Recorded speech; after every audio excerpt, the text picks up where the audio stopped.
চাঁদের দিকে ধেয়ে আসে একটি গ্রহাণু পৃথিবীর মহাকাশ অভিযানের জন্য মারাত্মক হুমকি তৈরি করেছে।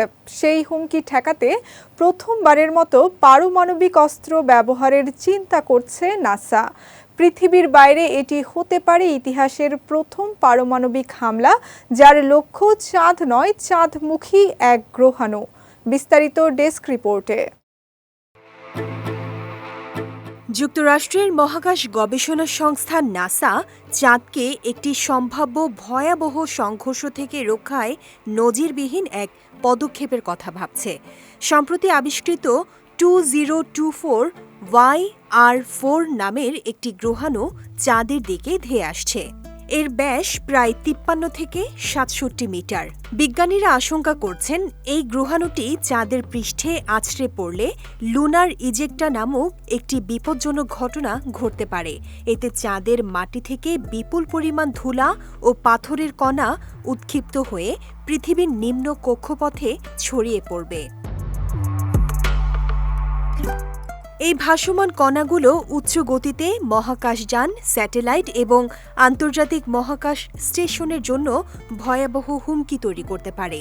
এমনকি নভোচারীদের স্পেস স্যুটেও ছিদ্র করে বড় ধরনের দুর্ঘটনার ঝুঁকি বাড়িয়ে দিতে পারে।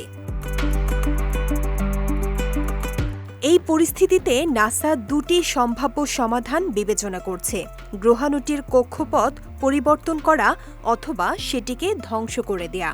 প্রথমে ডার্ট মিশনের মতো একটি মহাকাশযান দিয়ে ধাক্কা দিয়ে গ্রহাণুটির গতিপথ পাল্টে দেওয়ার চিন্তা করা হলেও গ্রহাণুর ভর সম্পর্কে নিশ্চিত তথ্য না থাকায় তা বাতিল করা হয়।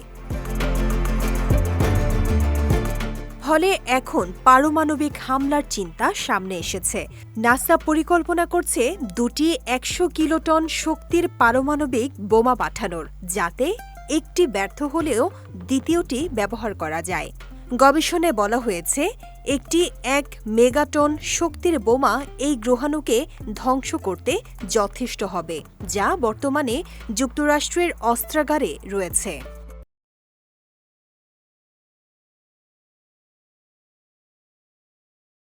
মানব ইতিহাসে এটাই হবে প্রথমবারের মতো মহাকাশে কোনো গ্রহাণুকে লক্ষ্য করে পারমাণবিক বিস্ফোরণের প্রয়াস। যদিও 1960-এর দশকে যুক্তরাষ্ট্র মহাকাশে একটি পরীক্ষামূলক বিস্ফোরণ ঘটিয়েছিল, কিন্তু সেটি ছিল গবেষণামূলক। বিজয় টিভি নিউজ ডেস্ক।